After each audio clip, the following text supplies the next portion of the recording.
Welcome everyone, this is First News Network and my name is Satya Ali. We begin today's segment with news of a massive earthquake in Notrealia. A 7.5 magnitude earthquake has hit the nation of Notrealia, causing widespread damages and panic. The epicenter, we are told, is at 150 miles offshore of the capital city of Port Grand. There's fear of widespread damages and possible loss of life. Eyewitnesses on the ground tells us that buildings shook violently, causing them to collapse and bury people under the rubble. There are reports of damages to hospitals, official buildings, and roads. Rescue missions are nearly impossible at the moment, and a tsunami warning has been put into effect. We are trying to gather as much information as we can on the ground. Excuse me, ladies and gentlemen, we've just received some news. A tsunami has hit. I repeat, a tsunami has hit, and it is likely to have swept off the whole coastal plain of Notrealia. At the time, details are scarce, but we're trying our best to gather information. And in the meantime, here in the United States, our president has just released the following statement. My thoughts and prayer go out to the nation, and the United States stands ready to assist the people of Notrealia. We will keep you updated on the situation as more information comes in.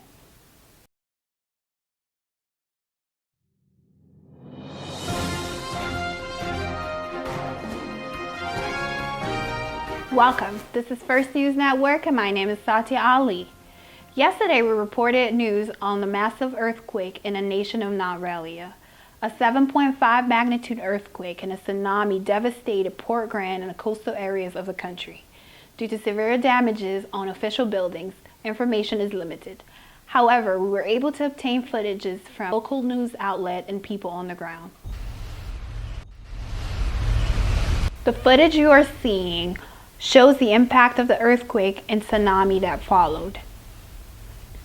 What we are seeing here is very dramatic. Waves are washing away homes and buildings, and it's truly devastating.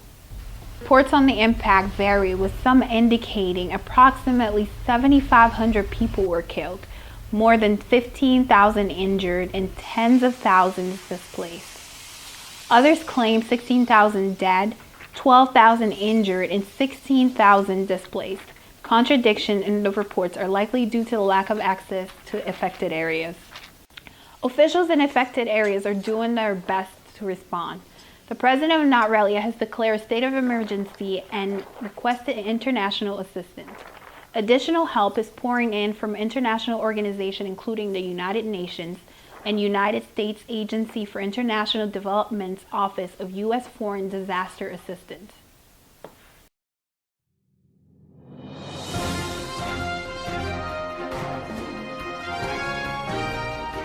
Welcome, this is First News Network and my name is Satya Ali. We have more news on the Notrealian earthquake. Is social media hindering the relief efforts? Well, before we get to that story, here are some updates on stats.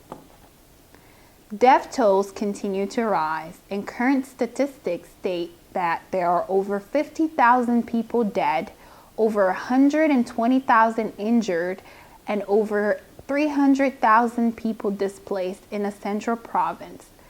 And in the Coastalville province, there are over 5,000 people dead, over 19,000 people injured, and over 40,000 people displaced, which makes a total of over 140,000 people affected. And this does not even include the rural areas, which makes up most of Notrealia. Area routes are being used by aid workers to assess damages in the rural areas that are not accessible by land. And it was reported that flights along the coast are having a hard time landing, but they do confirm that there are damages to those areas. Now more on social media. Yesterday, Facebook and Twitter proved to be instrumental in providing information regarding the disaster.